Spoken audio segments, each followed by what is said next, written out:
um, university professionals, professors. I will begin with Dr. Mark Walters. Dr. Walters, Mark, was actually my inspiration for writing the book about ladder burning. He helped me very much in the beginning. Mark, we started those discussions back in 2019. I've been over my notes several times. Mark has a really incredible and interesting career. He's a veterinarian. He's been a journalist, and he's a professor at the University of South Florida in St. Petersburg. When he sees a topic that needs a book written, he'll write it. I've got that you published 6 books, but you're beyond 6 books now. I mean, the last, you said you weren't quite sure, but I think it's 7. 6 or 7, yeah. 6 or 7, yeah, give or take a book. He's taught at Harvard. He's had his book reviewed in the New York Times. He speaks frequently on the issue of communication. I mean, here's a person that has a degree from McGill in English literature, and he went to Columbia for his master's in journalism. And then, lo and behold, several years later, he thought, you know what? I'm going to be a veterinarian. And he went to Tufts University, and bingo, he's Dr. Walters. Is that a doctorate in English? Journalism? No, he's a veterinarian. That's Mark Walters. So Mark, from Hendersonville, North Carolina, welcome. Also from, you're well, yeah, well, listen, you're going to get, we're going to suck you dry here today. Also hailing from the great metropolis of Hendersonville, North Carolina, there is a theme, is my good friend, Dr. Linda Lee. Linda and I have much in common, particularly when she was teaching at Duke and had tickets to the University of North Carolina basketball games. That was a real thrill.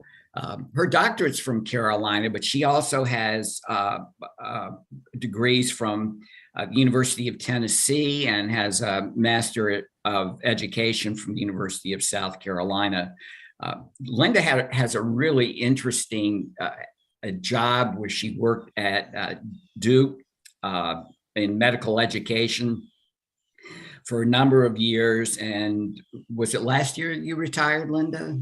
Oh, Alan, I retired 5 years ago. Like I said, she retired 5 years ago, and as an associate professor emerita of medical education. That's pretty good. And at Duke, and we accepted that you were Duke, even though you're a Carolina grad. That works well. Well, thank you. And our third panelist is Steve Hart. Steve and I met many years ago. He was working at the Federal Reserve Bank. I was doing some consulting. We got together, and he's like the other 2 panelists. He's a Renaissance man. It doesn't seem like there's anything that Steve there's nothing he can't talk about.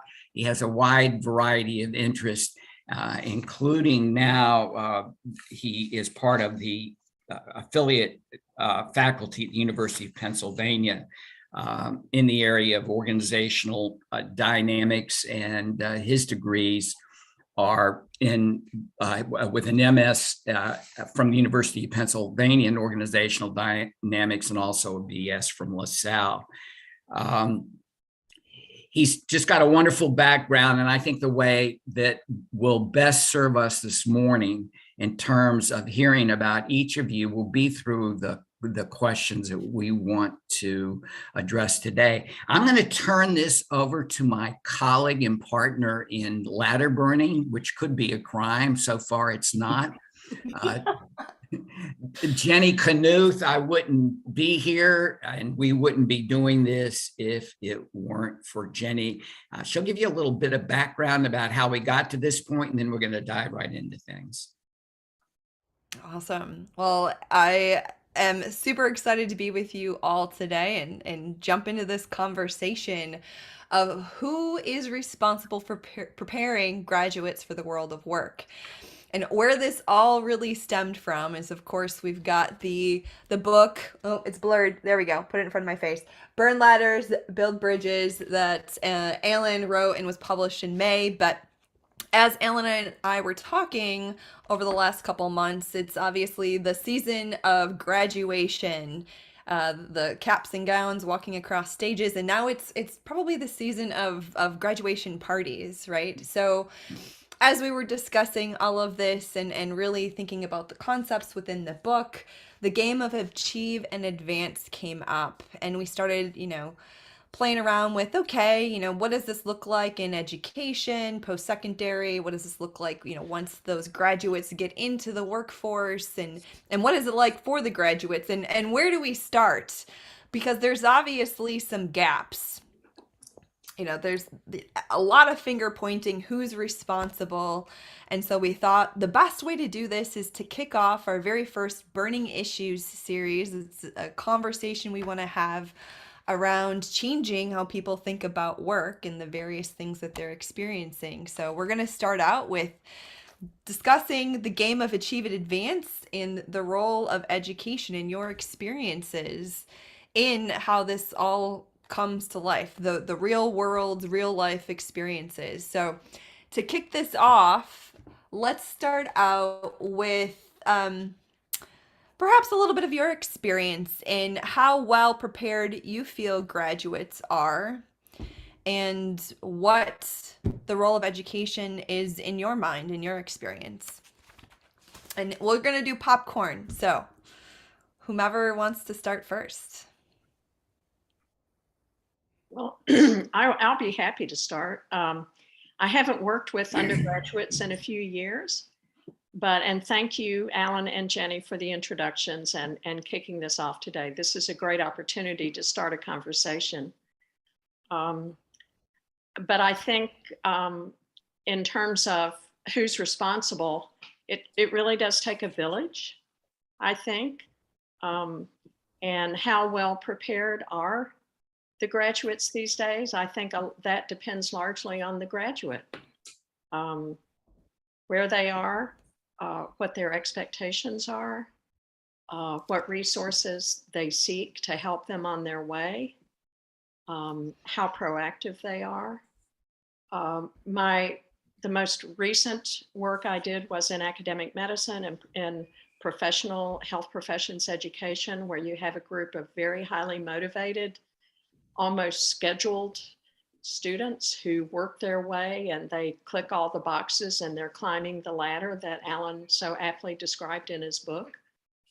So they maybe are not representative, but they are also very aware of what they need to do to succeed.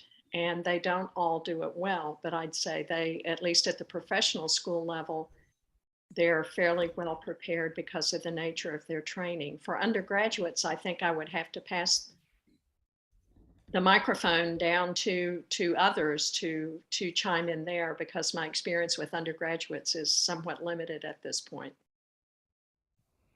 When people left, Linda, the programs that you were involved in, you say they were prepared for their job. You're talking about from a scientific, technical point of view? Well, there's so much of the apprenticeship model in health professions education that in terms of the dynamic of the environment, they spend hours and hours and hours during their training in the environment in which they'll find themselves. So in that way, I think, unlike myself, when I graduated from school, I had the skills, but my expectations were inappropriate. And I think that's where I ran into trouble personally, was I didn't have appropriate expectations about what I would find. I had the skills to deal with things, but I guess I had my head in the clouds.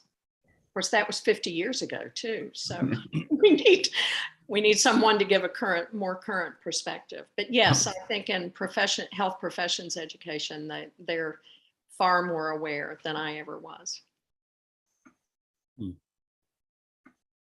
What about the angle of, of course, there's the checking the box, the apprenticeship, like you're saying, the hours and hours within the environment. Have you talked to past students and graduates in your experience at that level in regard to what success feels like for them? I guess that's a little bit of the expectations, but from that realm of not maybe success from, you know, doing the job, but success in their position? I think that's a wonderful question, Jenny.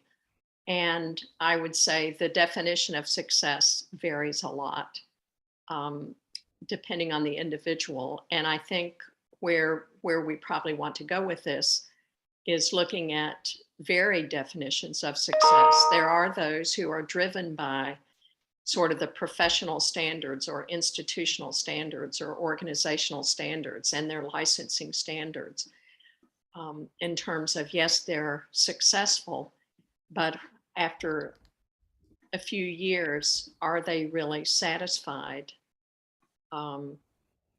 And do they find meaning, true meaning in their work? And not all health professionals do. They do.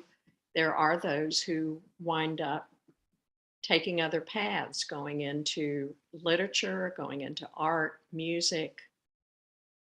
I've had graduates who have gone in totally into the business world as opposed to healthcare.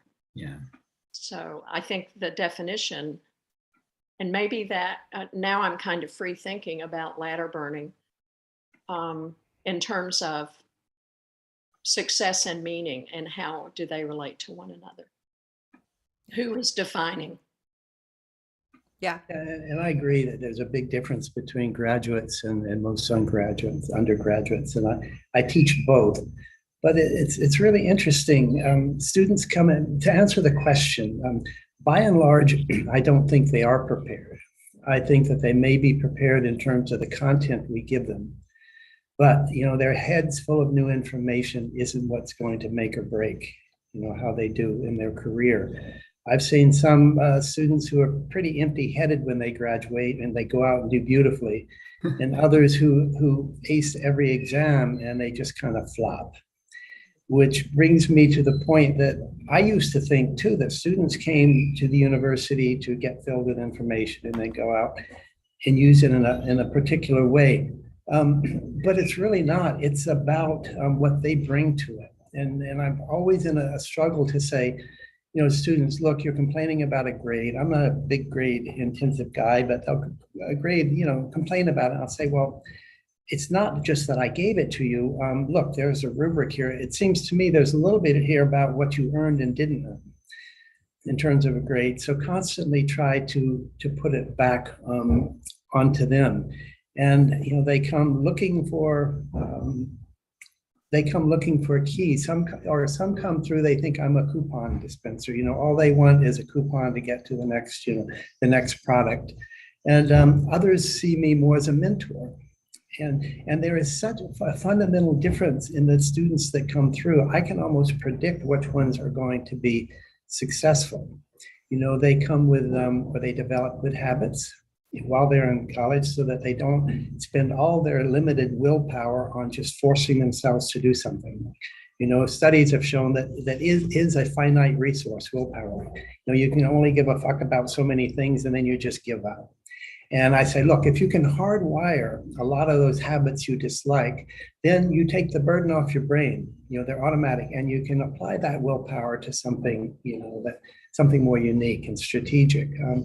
So it's about attitude, in my view. The best I can do is really nurture the impulse to learn every day that I'm there, teach them how fun it is, and try to convince them that they're not riding on a bus, they're the driver, and that they better, if there's one thing they better take away, is that they better know they're driving and know how to drive, and they'll do fine. Mark, I love what you just said there. I think the great privilege for me in the program I teach is that it's primarily adults who are returning to academia to get a master's degree to accelerate the second part of their careers. So the program primarily attracts people like that. And what I love about teaching in this program, many of them are using the opportunity to get their master's degree with us as a way to fix the things that they didn't get the first time around. They're seeing that they've arrived at this point in their career where they're looking to accelerate what they're doing. They find that they've got maybe some deficiencies in the way that they think about things, but certainly in the leadership skills that they think that they need in order to move from a functional role to a more leadership oriented role. And they find that that's not an easy transition for them to make, primarily because of what they believed 25 years ago in their development and their growth through the university. And I've had an issue with this for a long time. I keep telling people we have to go back through all the layers of education to get to a point. What's the best point of intersection to giving people realistic understanding? I'm somewhere around third grade right now in my thinking around that, and being able to say, you've got to start to input these ideas, and not just at the schools, but also within the family and with all of the other parts of this. So we keep going back. I don't think by the time you reach college for an undergraduate level, some of what the habits you've established are already pretty well hardwired. And it's the school of hard knocks again. But I love this notion of people coming to our program because they're looking to accelerate the second part of their career and make it, as Linda said, a meaningful experience and something that they can feel is powerful for them and gives them the strength, the power, and the confidence to move ahead. You know, Steve, that's so important. I think years and decades ago, I taught in community college education. And one thing I really loved about teaching in the community college is it was a very heterogeneous group of students, and many were returning. I did have youngsters as young as 17 starting a new career in a field, but I also had retired missionaries and grandmothers and grandfathers who had their eye on something else. And I think that they were making meaning for themselves by pursuing a hybrid path. So I think that's very, very important to think about.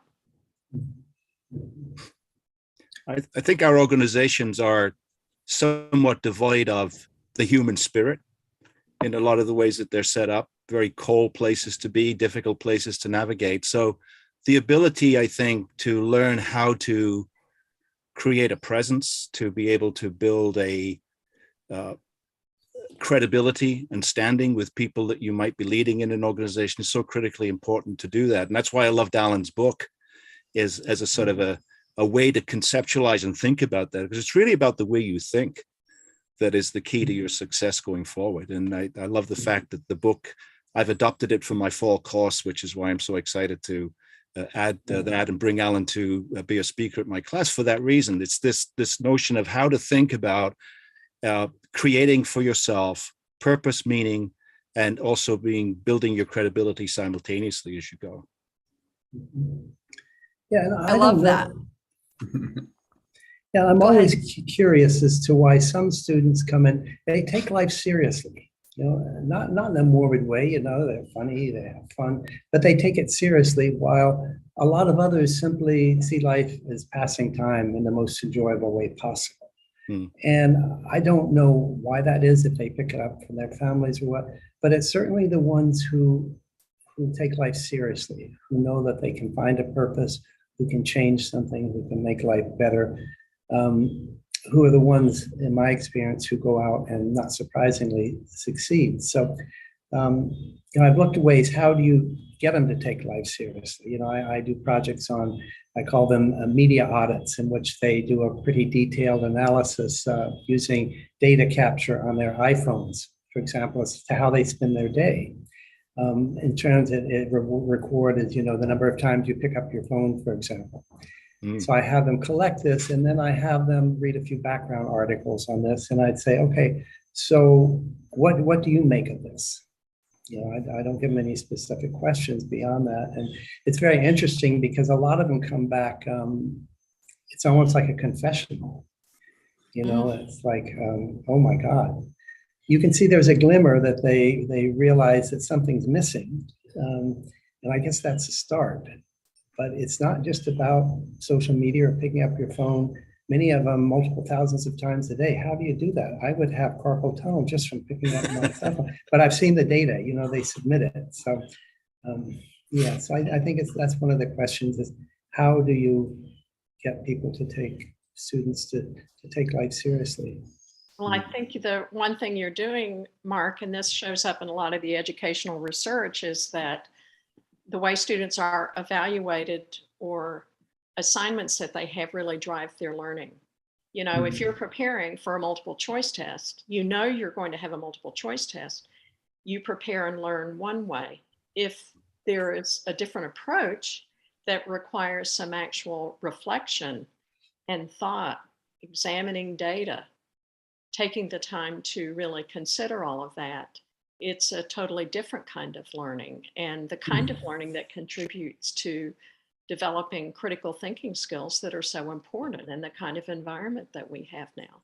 So I think the reflection is a huge part of that. And if one thing I think educators could do maybe a better job, and I can put myself in this category when I was still actively teaching, is to think a little bit more about what I hope to see students be able to do at the end when they walk through the door.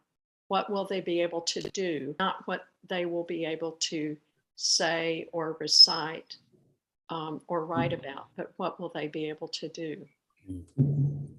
That is so critical, Linda. I feel like that's the reason I teach today. It's really about the, I would add to the reflective learning, an ability to be curious. Yes. To be asking the right questions. And I find in my teaching, it's less about what I teach other people. It's really about the questions that I ask them to think about.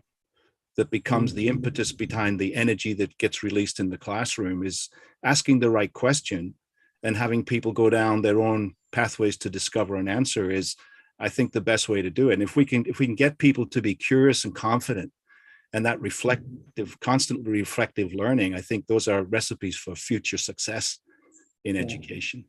Yeah, that was my thought when thinking about, and Mark, remember, was part of these discussions initially. You know, I started off with the American dream. It's like, okay, why is it that people think they've got that they're entitled to accomplish something to move to the next step, whether it's the left coast, whether it's the moon, or whether it's the next job.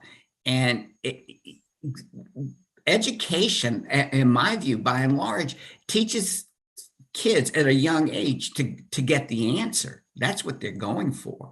And what you're saying, Steve, I think what everybody's alluding to, and we know to be true, when you get to this stage of, okay, how do I really build relationships with people? It's not the answer. It's the ability to understand other people. And that means you have to be curious. I think we've engineered that out. I think there's no premium for curiosity unless you go, Linda, the route you're talking about. Mark, what you say you're doing with your students is you don't give them the answer. You don't give them multiple choice. It's like, what does this mean? As opposed to who was president. And I personally, I think that's where education can make a critical difference. I think to Jenny's point earlier on, you know, there's a lot of finger pointing here. And when I mentioned to a local friend of mine about talking about this, it's like, well, you know, this has been around for a long time and everybody wants to blame the schools. The schools are the problem. You know, if the schools only did this, it'd be a problem. Well, I don't think it's quite that simple. I'm not talking about blame. I'm talking about where do you get, is there a way to change this equation, put a premium on curiosity and put a premium on discernment or judgment? And what would that look like? And I taught too long ago to be able to say personally what it would look like, but I'd be interested to hear, you know, how do you do that? Well, one of the things I think about with your answer is that the American system of work is still very much centered around rugged individualism. No doubt. And part of the dynamic, therefore, when you get into the workplace is that people are not disposed to working collaboratively. They're not used to, and all of our systems of reward and recognition are all at an individual level. So if we want people to learn to be collaborative, to work inclusively, to seek more rugged answers to pressing questions, they can't do it on their own. And yet all of our systems of work and rewards and recognition seem to be calibrated towards supporting that rugged individual. So I think the answer for me is again, teaching kids at a younger age to learn to collaborate, learn to be more inclusive in the doing things. Because what it shows up in the workplace is when these people who are performed at a rugged individual level become leaders of other people, they can't make that transition. And they've stranded. And that's why they find themselves woefully short of the skill sets needed to propel them into their second part of their career, because they've lost some nuances of behavior. They have to rewire themselves over again to get that quality in there. So if we can intervene early in education and foster collaborative, inclusive, cooperative workplaces, I think we'll do a better job in the end. When you say intervene early, how early? Well, I said earlier, I'm down to about third grade level at this point. Because I'm thinking just in terms of, to me, evaluation and assessment seems to drive learning at all levels. Yeah. And when they have teachers down in the second, third, fourth, fifth grade who do want to work on collaborative learning and develop curious children, yet the reward structure for those teachers themselves does not promote that. They're not evaluated. School systems and schools are not evaluated. They still have a checklist. We're back to a checklist of things. Yeah. So they're kind of in a tight spot to be able to spread their wings and do some creative teaching. I think it's very, very difficult. So, and I've been out of public schools for well over 50 years. So it's hard for me to imagine how that could happen. In fact, that's one reason I left public school teaching, was the wings kept getting clipped. Yeah. Well, I have a question for you that I think is related to this. That is, okay, if you look at the high achievers, people who get into, at least within the system, people get into Harvard Medical School, Yale Law School, they get in there largely because they're shown to be curious. They often have multiple talents. They might be accomplished musicians and athletes, but they come with an incredible repertoire of experience. And so that gets them in. And then as soon as they get in, everything falls by the wayside. Those things don't matter anymore. Now you're going to become a doctor. Now you're going to become an attorney. There's no time to practice the very things that got them in. So it's like getting ripped off at one of these currency exchange places. You give them one form of currency and somehow you leave with a different one that's worth a whole lot less. And so, it's just speaking of where the individual meets the system, and how, imagine if it nurtured throughout their education, whatever it was, the same incredible talents and experiences that got them there in the first place. That's a great point. Mark, you talked to me one time about this. I don't know. I had this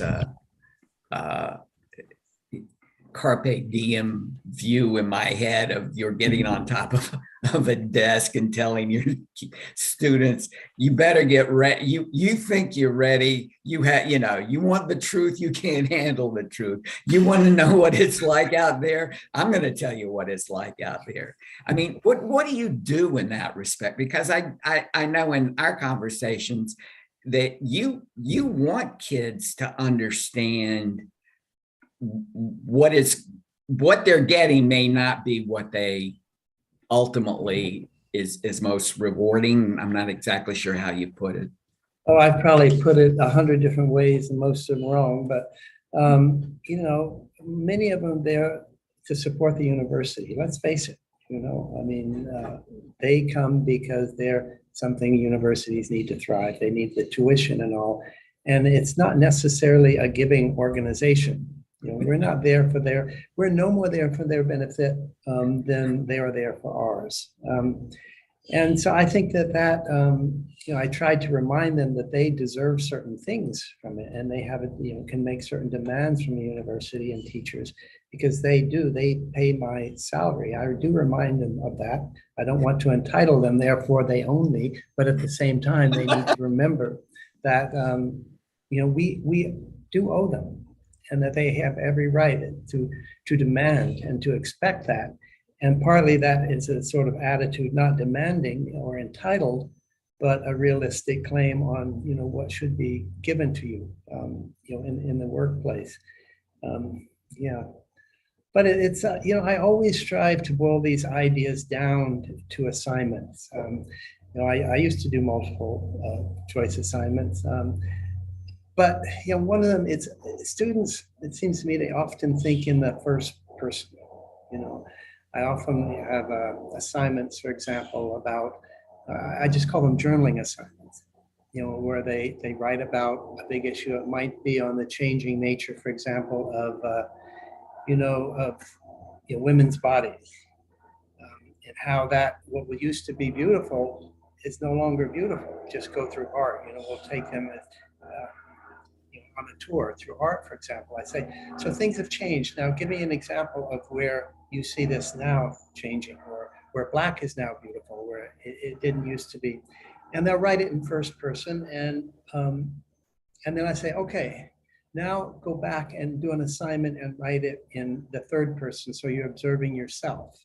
And it's very interesting that that to me is where the critical thinking comes in. It's thinking in the third person. So they might look at a friend, or they might look at themselves. It's this whole issue, how they feel about when they see a beautiful magazine, somebody in a magazine, or even social media. Interesting that if somebody's wealthier on social media, you aspire to it. But if somebody's poor and you get the sense that they're poorer than you on social media, then it doesn't lift you up; it drags you down. So it's all tilted towards making you feel worse about yourself. But those are just some of the thoughts that come to mind in terms of how you take some of these broader questions, and they're great philosophical questions. But what I need to do is actually have them apply it in some way, and I'm forever struggling to figure out how you do that. And if any general ideas on that, just as a general strategy to finding those kind of approaches, I'd really appreciate hearing. Well, I would love to have you as a professor, Mark, and have assignments like that. Yeah, You may be thank struggling coming up with them, but my goodness, they're intriguing. Yeah. I think that's definitely the way to do it. One of the other benefits of my job is I'm often asked by grad students to be their capstone advisor or their reader. And especially at the advisor level, the first conversation goes something along the lines of, will you be my advisor for this capstone that I'm going to do? And I say, what are you going to study? And invariably, it starts out with something, it's going to be the culmination of their life's work. It's going to be something that they're really going to dig into. It's going to be the end, but in reality, it's going to sit on a shelf when it's done. And the notion is that there's really no emotional investment in the topic that they're really going to do. They're not really getting to, they're going to tackle something maybe important, but essentially their feeling about it is not really where it needs to be. In such conversations, I encourage people to take a more reflective route. I say, why not use the years on the program that you've been with us here to reflect upon what you're taking away with you now that is going to be instrumental and useful in the next part of your career. We call it the portfolio approach to capstone writing. And I've seen people come to the end of that with such great commitment to action, the ability to emotionally invest in the journey, reflect upon it, and be able to pull together all of the threads from all of the things that they've experienced over their time through the program and put it together in a meaningful way. It's almost like, I said the other day, it's almost like Joseph Campbell's hero's journey, that this crucible experience that they've gone through, and what's the purpose and meaning of what they've just spent the last 2 or 3 years doing at the graduate level. And those portfolio approaches, in my mind, are among the best representations of somebody's transformation in the way that they think about their life and their work, and the connection of both of those things coming together. Linda, that's such an interesting point, Stephen, so well put. Thank you. What is there, and maybe this is not exactly your field, but what do we have, where are we in terms of brain science, cognitive theory, in terms of telling us how to teach or how people learn? Well, that's a very good question. And I actually, before I did a little preparation reading before we started today, just to refresh my memory a little bit, because I have been out of the field now for 5 years. But cognitive science tells us a lot. I'm not sure that the science is being communicated well to the practitioners.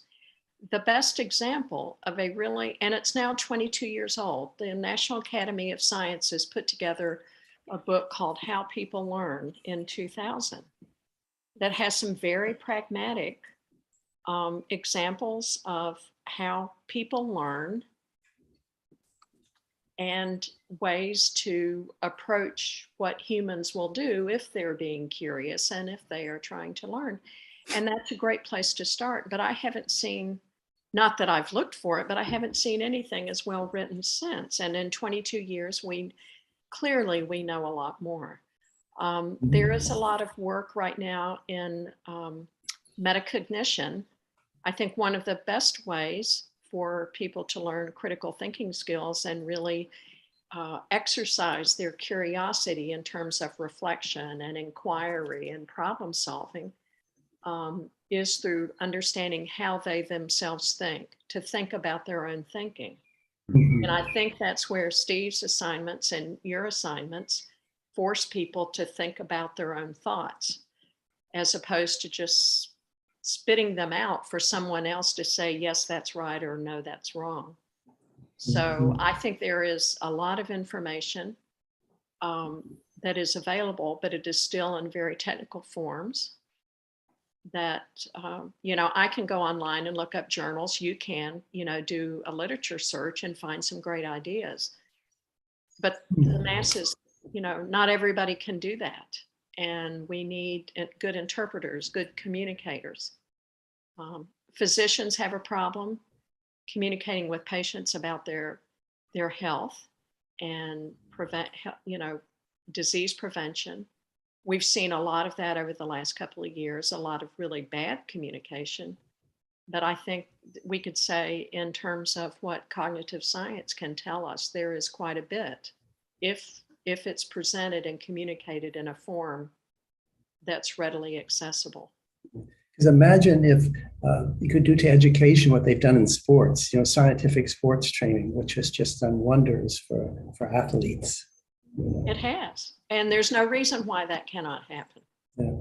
Well, maybe you need to update that book. Yeah. I'm sure you can find How People Learn online and somebody, as background, and then start with the next book. Maybe it's the points being made. Mark has made it very clearly. It's, these are great. This is a great topic. These are all great topics. Give me the practical activity that I can use with my students to make it happen. And I can tell you, while I don't understand the educational world as well as the business world, and it's somewhat ironic, I don't know if this is true now, that the business world actually but when I was doing a lot more consulting, spends more money on education of its employees than all of higher ed put together. So there's clearly a need. But there's, metacognition, I've tried that. And you don't talk about it, say, well, let's define the term. It's in a situation, it's what is that? What do you think that person is thinking to have motivated them to do it? Well, I'm not Dr. Phil. I'm not asking you to be Dr. Phil. I'm asking you, can you take somebody else's perspective and try to understand what that looks like? You don't have to agree with it. But to get people to think about thinking, or Mark, you're saying, there was, I know in schools, at least a movement at one time to get kids to read and interpret what they've read in a more global sense of why do you think this particular character chose to say this, and that kind of thing. Something that would impute meaning to an understanding of what people do. But in business, to me, I know we're talking about institutions, educational institutions, but so are businesses. There's the opportunity in some sense. In businesses, I know Jenny and I talked about this, the biggest finger pointing, I think, is that you're sending me students who don't know how to think critically. That's where you're screwing up. We need better critical thinkers in business. What the hell does that look like? What would you expect in business? And what is it that you would expect students to come there with that they're not coming with?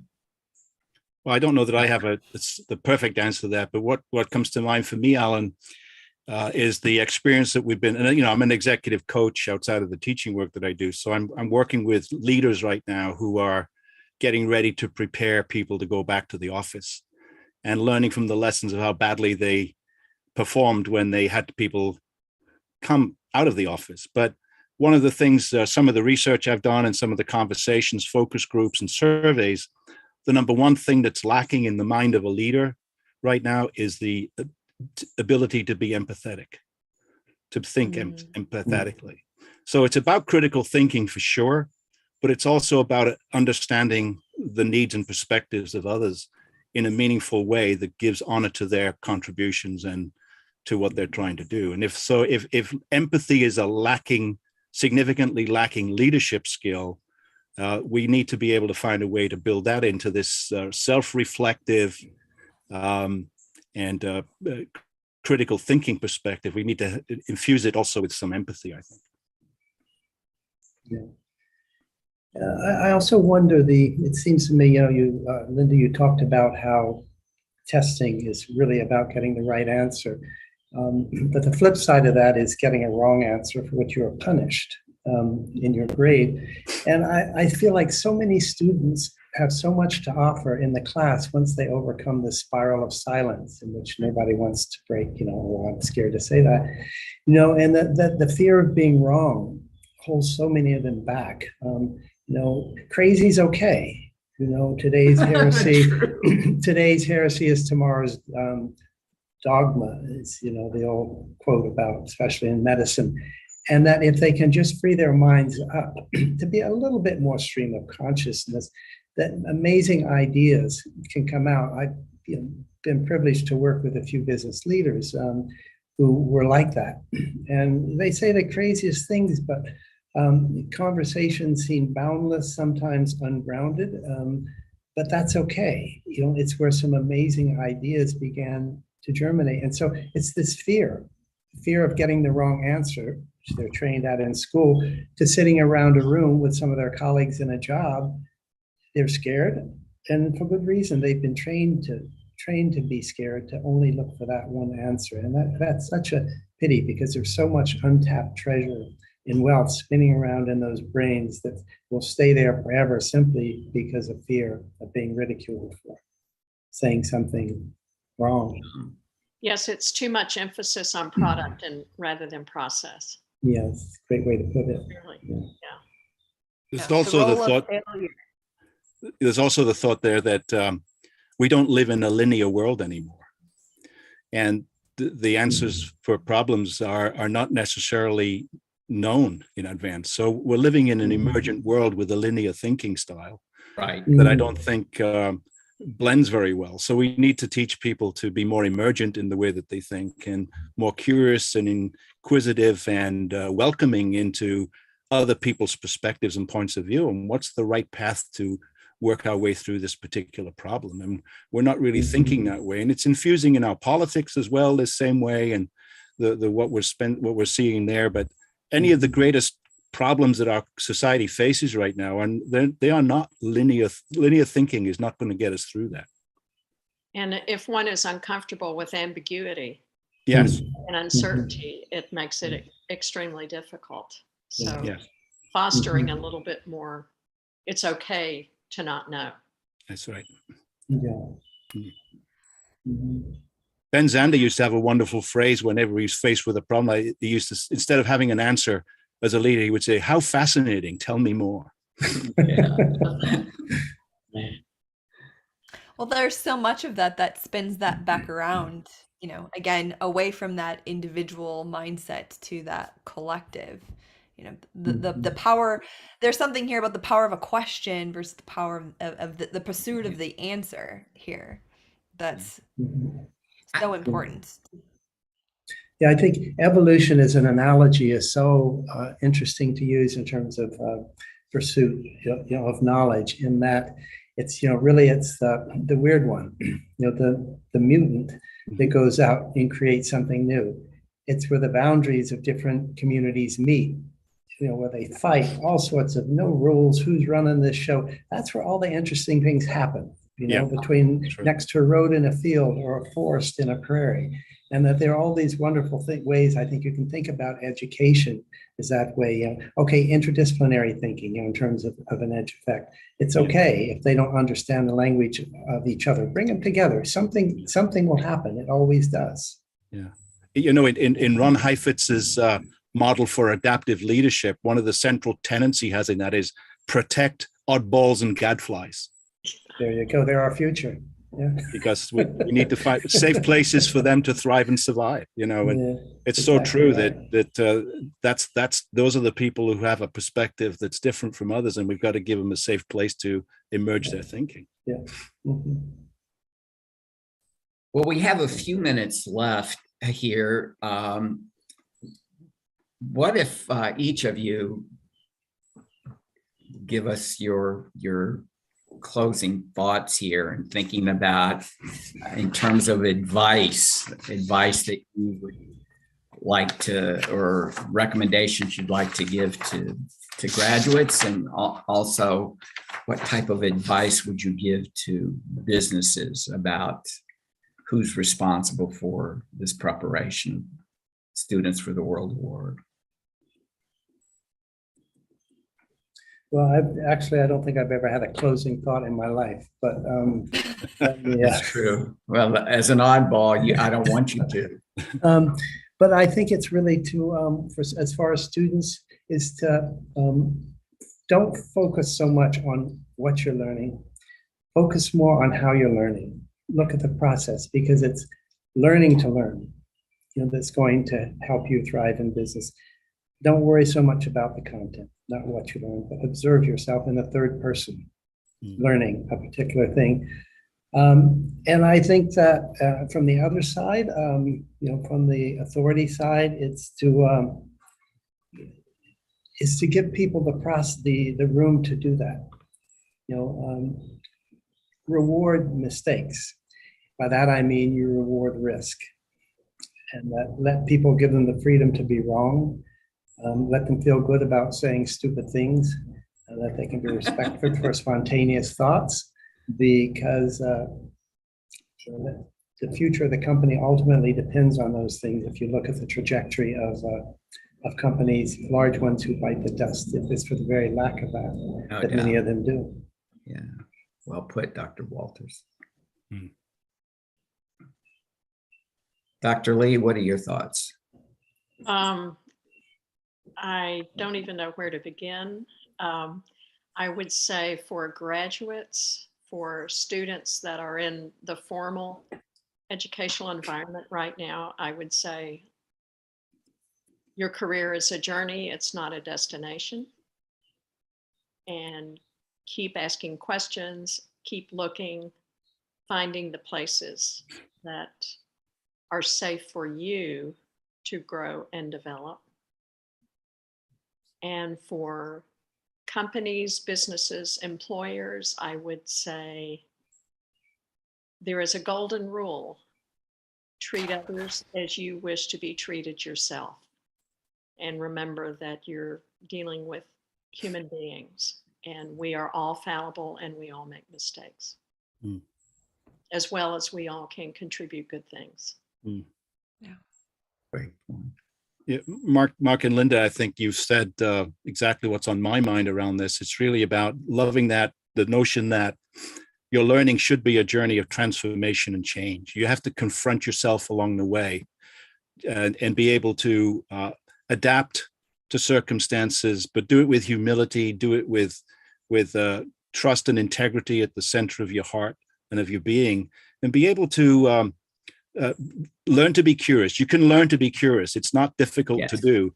I love journaling as an experience that I give both clients and students that responsibility when I'm working with them. So to document your way through your travels, be honest with yourself in terms of what it is that you're struggling with, and learn to collaborate with others. Don't keep it all to yourself.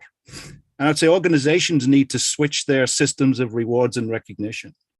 I think we foster in our workplaces the cash cow creator or the rainmaker in our organizations, no matter what level. And we have to realize that there's so much potential goes unused in our organizations because people are fearful. People are not willing to be challenged to change.